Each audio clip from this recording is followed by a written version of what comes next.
रोज़ एक नई कहानी सुनने के लिए चैनल को सब्सक्राइब करें और बेल आइकन को प्रेस कर दें।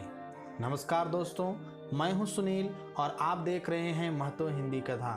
आज की कहानी है माटी की सुगंध। अमृत के वापस घर लौटने के अप्रत्याशित निर्णय ने सबको चौंका दिया। मैं अपने देश, अपने घर से अब दूर नहीं रह सकता। मुझे मेरी माटी बुला रही है। अमृत के मुख से निकला यह वाक्य सबको परेशान कर रहा था। गांव की पली बड़ी लेकिन इतने वर्षों से विदेश में रहने वाली, वहीं के रंग ढंग में बदल जाने वाली पत्नी को यह निर्णय एक हथौड़े के प्रहार जैसा घातक लगा। भारत में रहने वाले उनके दोनों अनुजों को, जो समय समय पर अपने बड़े भाई के द्वारा भेजे गए कीमती विदेशी तोहफे और पैसों से लाभान्वित होते रहते थे, उन्हें यह एक मूर्खतापूर्ण निर्णय लगा। अमृत का मन उनके साथ गांव में रहकर आधुनिक ढंग से खेतीबाड़ी करने का था। गांव की जमीन पर दोनों भाई अपना कब्जा समझते थे। उन्हें अपने बड़े भाई के भारत वापस आने की उम्मीद नहीं थी। अब उन्हें हर चीज़ में अपने बड़े भाई को भी उनका हिस्सा देना पड़ेगा। उन्हें बड़े भाई का वापस गांव आना हर तरह से नागवार गुजर रहा था। पिताजी चुप थे। बेटे के वापस आने से उनका हृदय जुड़ रहा था। दूसरी ओर माँ की ममता हर्षित एवं तृप्त हो रही थी। अगले महीने अमृत के सपरिवार घर पहुंचने पर बड़ा ही फीका स्वागत हुआ।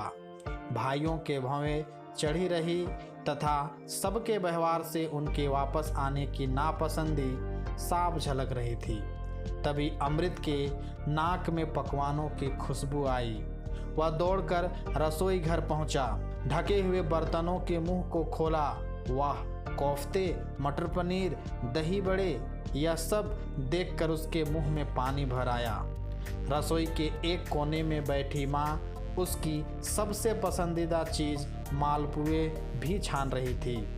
अमृत ने झट एक मालपुआ उठा लिया। गर्मा गर्म मालपुआ का ताप सहन न कर पाने पर उन्हें एक हाथ से दूसरे हाथ पर उछालने लगा। थोड़ा ठंडा होने पर अपने दांतों से पुआ को काटा और स्वाद लेकर खाते हुए कहा, इसकी खुशबू, अपना परिवार, अपना देश, अपनी माटी, मैं इनसे दूर नहीं रह सकता। उसने अपनी पत्नी को भी बुलाकर मालपुए का एक टुकड़ा खिलाया। वह भी वाह वाह कर उठी। उसे भी यह महसूस हो आया कि परदेश में उनके पास सब कुछ होते हुए भी क्या मिसिंग था। इधर माँ अश्रुपूरित निगाहों से अपने बेटे बहू को खाते हुए निहार रही थी।